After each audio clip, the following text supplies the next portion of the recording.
welcome back to the GSL Code A with Wolf and Caldor. We have our final match. It is going to be between Nada and Ghost King, also known as Byun, his former ID when he was on a different team in ZenX.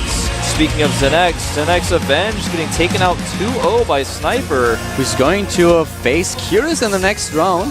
So we have a Zerg versus Zerg in the second round, and the winner is going to face the winner of Bomber against Zenyu, which is going to be a great game. And I have to say, man, Avenge looked pretty good in that series, just was not good enough. And I'm so sad for the ZenX team because their players are basically all but extinct at this point, and the team is still hanging on by a thread, but it's always tough to see those players lose. Anyway, we can see Nada, who's currently coming down from Code S, playing up against Ghost King, who came up from Code B. He just immediately, as soon as he started playing in the individual league and playing in the team league again, as soon as he jumped back in the GSL, everyone was like, has he lost his skills? He's been gone forever. What's up with this guy? And he comes in and just rips people apart. And the scary part is that once again, we have a matchup where I don't know. It's gonna be tough to see one of them go down to Code B. Just imagine Nada losing and going to Code B. Like, this just sounds wrong. Yeah, this just sounds wrong. It seems unfathomable. And, you know, I could say the same of Byun based on how he performed recently, but he did just come up through Code B, and I'm sure he could do it again if he needed to. Now, remember that Nada recently joined the team Complexity, which did, for those of you guys who don't know, split with MVP, so he's no longer partnered with MVP, he's just purely on the team Complexity. It's a sponsor thing, though. They still work together, and players for Complexity that come to Korea can stay at the MVP house, but it's just a matter of sponsorships, how it works. I talked a little bit to the MVP coach about it, and they're now teamed up with Media Makers, which is actually pretty cool because we might see people like Xlord here. This is a German Zerg player. I would love to see him in Korea after he finished his studies. I would as well. But we're going to jump into our final best of 3 here between Nada and Byun. This is the GSL Code A round of 48 with Wolf and Caldor. Let's not waste any more time. But party time. We have our Terran versus Terran that's going to close the day to the top right. We don't really have to introduce this guy. This is the Complexity player. Complexity Nada. He joined the team together with Heart and Killer, and now he's, there we have a shot of him, sexy as usual. He's up against a Prime player. We have to the bottom left his opponent in the blue color. This is Ghost King Prime. By the way, did I tell you that I'm now the self-proclaimed Marine King Prime of pancakes? Who is that? Me. Wow. I bought a new pan for the GOM house. I actually did because I was so fed up with the old one. And the new pancakes, they're even more amazing than the old ones. I know it's hard to believe, but it's actually true. I haven't been able to try your pancakes yet. What? I guess I have to. Didn't I never make pancakes when you were still at the GOM house? I never. No. Oh my god! I'm so sorry. I apologize. This is something that I will definitely change. I will definitely come over anytime and eat those pancakes. I've heard stories about them. In fact, it's good that you bought a new pan though, because I used to use the old pan to cook some other things, and well, it was a bad pan. I don't want to know what you actually cooked. Okay, this is getting too weird for me. I'm sorry, this is getting way too weird. No, you just be quiet. I don't want to know about it. All right, guys, we have a Terran versus Terran. They're both starting with the supply depot in the barracks. A space truck in the middle of the map. Yep, no gases either. It's going to be 1 Rax expand versus 1 Rax expand. Yep.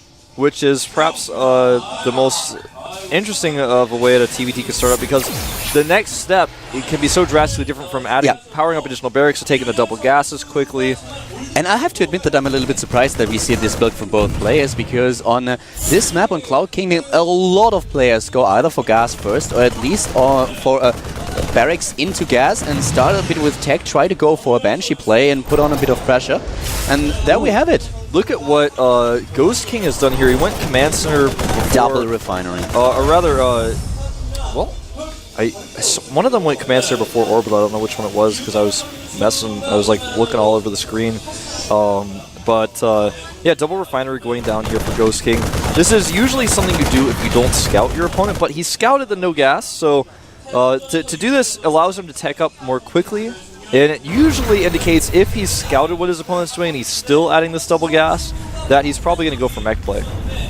At this point, I have to say that we had some very decent results for both players. Anada losing to MMA in the GSL Code S season, and he was losing to Alive as well at the EG Masters Cup. But he took out players like Maru with a 2-0, for example, and was also able to defeat FXO ASD. So very nice results for him, and I have to say that this match is going to be great. We have the factory already for Ghost King, double barracks follow-up for Nada, also the gas for him a little bit later. But you're right, this is a map where you can play mech, and that map is really strong. So Ghost King, with the opening that he has here, could definitely go for additional factories very soon. Yeah, I think he will. I mean, like I said earlier, to go for the double gas that fast when you know your opponent's not going to be going Banshees, there's only one reason why. There's no other reason to do that. Because otherwise you want to get stim pretty soon. So you need to do the one gas, get that stump, get a tech lab down. Starport going down here, as we do see a tech lab for Ghost King going down on this factory. It may be that he wants to put some late Banshee pressure on his opponent, and even going for late cloak when your opponent goes for 1-Rax expand. We've seen it occasionally. It can do a lot of damage, especially if your opponent doesn't expect it. So let's see if he can make it work. Nada at the same time is already on 3 barracks and is getting the engineering bay for his upgrades. So starts with the tech lab, will start with his stim, with his combat shield, all the upgrades that he needs in order to make this Bio Force a lot more scary. He doesn't have a bunker at the front, he's completely relying on the Marines, and he's starting with the combat shield first, which is also very, very important if you're facing Banshees. Yeah, if you're going to go heavy into the Marines, you want to get that combat shield as soon as possible.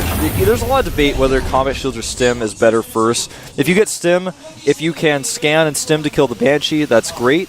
But if you get combat shields, your Marines take an extra hit from the Banshee, but you can't necessarily kill the Banshee. And we do see Cloak coming out here for Ghost King, who is continuing to power these Marines out with the reactor on his barracks. Hasn't added the second factory just yet, so it's not necessarily going to be the case that he's going mech play, but he is taking a third gas right now at his natural. Definitely a lot of gas income for him at this point, and with the cloak he might be able to do a ton of damage here. And it's not only about killing the SCVs, but also maybe taking out a few Marines and forcing scans. This is what you really want to do. You want to force as many scans as possible when you use cloak, and of course keep the Banshee alive. If you're able to do this and the Banshee is still in the game, then your opponent will always wonder, if you come back with the Banshee, he has to be really afraid that there's another attack onto his mineral line. So it's just these mind games that are going on, putting a lot of pressure onto your opponent and force him to make a few mistakes. Yeah, you're right. And, you know, if you have the cloak, there's always the threat, so you might save scans. We do see 2 barracks going down for Ghost King, as well as an engineering base, so he's not going to be going into that mech play as we thought it was possible earlier. Looks like he's just going to be going into very standard Marine tank. And these 2 players are basically going down they're going to the same, they took 2 different roads to get there, but they're going to the same destination, which is that Marine tank composition, which has been the bread and butter of Korean TVT for a really long time. The Banshee arrives at the scene, takes down the first unit immediately, trying to focus down the... Nice. Kills 1 mule, and this mule is definitely worth it. He needs to be careful. He's definitely going to get a scan or 2 on his opponent, but he needs to make sure that his Banshee is not going to die immediately. Now focusing the Marines, and, well, this turret is not gonna happen, man. Not that easily. How many kills does he actually have? The Banshee does have 6 kills right now. Only 2 of them, I believe, SCV is 1 mule. And he's damaged a lot of these Marines heavily, but Medivacs will be coming out fairly soon, so if he doesn't kill them, it's not worth it. So he did kill 1 mule, and then basically he's killed a second one with that scan that got burned there. Yeah. So doing a fair amount of damage, 7 kills, that's actually not too bad. Combat shield was already done, so he had to use the 3 hits. It was done while he was attacking. And now we have the second Banshee heading into the main base, and he needs to be very careful here, but he's dodging the watchtower. He's actually dodging the missile turret, so a lot of kills already. He's doing a lot of damage here. Like this. He got lucky with not dying to the turret, but he's going to force even another scan. Even though the Banshee dies here, he forces another scan. That's huge. Absolutely worth it. He forced the scans, he killed a few of the SCVs, so that was actually okay. And there was nowhere really else for him to run. With the turret there, he couldn't go out the left side, and he couldn't go out the bottom, so he knew he was going to die. Might as well force another scan, kill some more SCVs. This is the problem that we talked about, that there's no dead space behind the bases. It's not only true when you are facing a Zerg player, that when he uses Mutalists, but also with the Banshee play, there's just nowhere to run. Exactly. Banshee coming in here doing a little bit more harassment. He is really committed to this Banshee production. This third Banshee does get 1 kill. Gets a little bit more scouting information of the center of the base as well, so he knows his opponent has medevacs out at this moment, which as he notes immediately as soon as he sees the reactor, he knows the medevacs are out, sends his units into the main base to defend against a possible drop.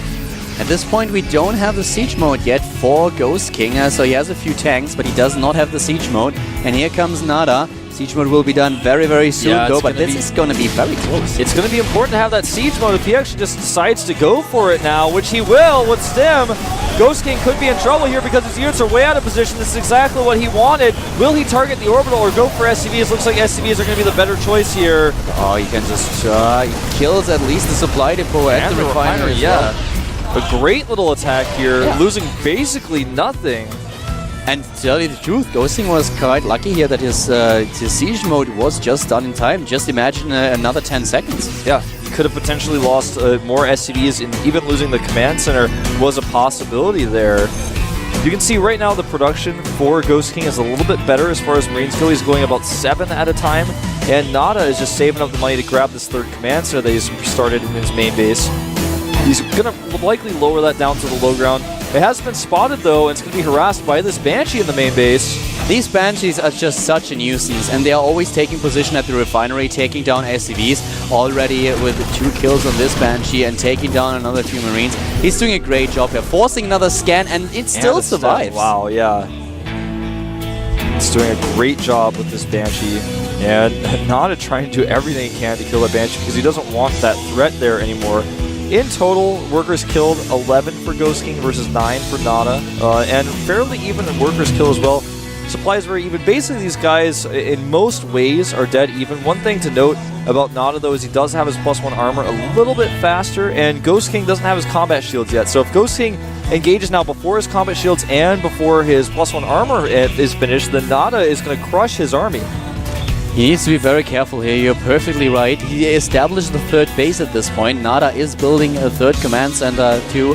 And, well, even a 4th is... Sorry, no, only the 3rd building. I thought he had another one in his main base. I kind of a bit of a misstep here with me. And +2 attack coming up for Nada. The Banshees are still in position, but not moving at this point. They're heavily damaged. He's not retreating and repairing them.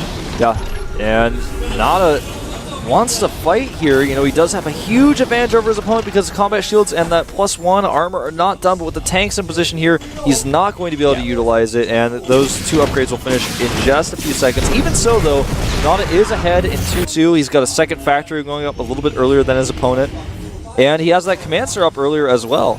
This upgrade advantage for Nada is definitely something that Ghost King will struggle with in the future. If there are additional fights coming up, Nada, if he actually lines up +3/+3, then Ghost King is in trouble. As you can see, the upgrades are already done for Ghost King, but he does not start +2/+2 while Nada is nearly halfway done with his upgrades. Yeah, he needs to get those upgrades going because when this type of composition, I mean, with the amount of Marines we're talking about 70 Marines, a little bit more than 70 in fact for both of these players, and with that amount of firepower, imagine that upgrade being multiplied 70 times. That's what we're talking about with the amount of firepower in these units. That is absolutely huge. That's why it makes such a big difference in these fights, that upgrade. And especially in a situation where we have like the same overall supply, finally +2/+2 started. Faster Stim for Nada. This is exactly what we talked about right now. They are the same amount of upgrades. The siege tanks, he's committing into the siege tanks here. And Nada and Ghost King losing units like crazy. And they come out 125 supply for both of them after the fight. Very even trade. You know, Nada had a worse Marine count, so Ghost King thought he could break him, but then because he had the siege tanks sieged up first, it was a very, very even trade. And this game is actually just so back and forth. Both players very even, but I still feel that Nada has a slight edge with these upgrades. I like this, though, forcing the unsiege with the Banshee. He's going to try to come in and snipe some tanks as a result. Almost nice gets one. A nice move nonetheless. He puts up a bit of pressure. Oh, he's going to get it with the Banshee. Yeah. Nice. He does lose the Banshee, though. He trades here, but at least he takes down he uses a scan. He makes him use a scan. He takes down one of the tanks. So that was a fair trade. Yeah. It was well done. I really, really like how Ghost King has been controlling the map in several different ways. I like his aggressive cutthroat attitude here. The gas of the third base of Nada is going up, and he's going to be under some pressure from Ghost King right now, who is significantly ahead in army supply, 103 to 90. the worker count is vastly in Nada's favor. As I noted, you can see the supply is very similar. 73 to 57. +3 has been started, so he is already on 2 upgrades, and Ghost King will be very soon as well. The question is, when is he going to start the next set of upgrades? See if Nada engages now with these better upgrades. Takes down a tank. A lot of scans being used by both players here. This is a very tense moment. Nada, I think, is trying to decide right now if he wants to try to go. If he sees these tanks on siege, I think he will absolutely go for it. But the thing is, Ghost King knows that. He's not going to on siege. Yeah, it would be quite a mistake here. +2 odd tech also for the mech units now being started. And the drop attempt. But this drop is running right into a few Marines, so there's just no chance of the drop going unnoticed. Yeah, not only that, but there are sensor towers in play as well as missile turrets, so you probably won't be able to succeed with this drop. And he's moving out in the middle of the map, trying to get in here once again, attacking the sieged up tanks, taking down one of them, losing a fair amount of Marines in the process. Yeah, Ghost King is not afraid to grab siege tanks with the Marines. He will actually just sacrifice Marines to take out siege tanks. Looks like he really values that siege tank count, as he has double his opponent at 14 to 7 with siege tank count, and he's actually going to run in here to the side, and he's baiting some of the Marines, and this is a really good engagement for Ghost King, because now he can actually attack this third command center. At the same time, he might be able to take it down. No, the SCV is repaired, but we have a small task force for Nada trying to do some damage to the third of Ghost King, finally being taken down. And this is really, really intense. This match is getting crazy. He's going in once again, trying to take down the command center. He gets it, and some of the SCVs as well. So important. These players are so evenly matched, but I feel Ghost King just has the edge here. He knows what he's doing. He knows exactly where to fight, how to fight. He's been able to target down so many of his opponent's siege tanks. It's 15 to 8 siege tank count, 61 Marines for Nada, 51 for Ghost King. But with the extra siege tanks he has in there, Nada has to do what he's doing right now. He's sending 5 dropships to go and circumvent that huge siege tank deficit. He's going to try to go and cut through that main production. He has been spotted though. Ghost King knows exactly that there are a lot of siege tanks, but a lot of drops coming up. He needs to get in there. He needs to make something happen. But this is not going to be easy. Look at all these Marines. Yeah, this is dangerous. There are so many siege tanks here to defend. He's splitting his Marines, and Ghost King is forced to retreat. 2 tanks do fall, and he's going to cut into the production a little bit. Meanwhile, though, Ghost King is now moving into Nada's natural. This is just a very intense game, but at the bottom of the third base of Ghost King, those tanks do too much damage, and Nada is losing ground here. Nada is losing so much ground here. The Ghost King now up 50 supply. GG! Ghost King just taking the edge there, being behind in upgrades, but fighting in the better places every time, consistently shutting down Nada's harassment, having vision of the bottom right of the map. Great play by Ghost King here. I mean, this guy has shown so much improvement during his hiatus. I'm so excited to see what he could potentially do in Code S. And Nada is now with his back to the wall. He's down 1 game and only 1 map away from Code B. He needs to pull off a win here. Yeah, he absolutely cannot choke. He needs to, I feel like with the way Ghost King is playing right now, Nada needs to secure an early advantage. He can't try to play toe-to-toe with that type of decision-making. The micro from Ghost King, I mean, he is a teammate of Marine King now. I'm sure they practice together, train together quite a bit in TBT. Notice how he would send small squads, I'm like speaking so quickly, this is so exciting. Sending small squads of Marines, like 5 or 6, just to target down a siege tank. If the Marines die, that's fine, because he's building that better siege tank count, and that's what really helped him control that game. Ghost King can train with people like Marine King, like Maru, for example, so he has a lot of very good Terran players to train with. Well, so does Nada in the end, but on the other hand, this was just an amazing game by both of these players. He was so close, but Ghost King with a few decisions that just gave him a lead, and he exploited it. Now we have the next map coming up. It's going to be Entombed Valley, and for Nada, this is going to be so hard. He is a very experienced player, so he will definitely be in a position, in a mindset where he's just concentrating on the next game, but it's not going to be easy. And Nada is not one to get nervous. He's not one to choke. He's very, very calm and collected. He's one of those players that even if he loses, he's asking, can I watch the replay? I want to see exactly how I could have played that game better. And I think he knows what's up. He knows that he allowed Byun to get into too many good positions. He waited too long to try to do that dropship harass when he was behind, because at that point, Byun had Marines set up, he had sensor towers, turrets set up, and even defense at that third base on the ground. Byun was so aggressive in that game, but also just left barely enough units to hold any pressure that Nada could send at him.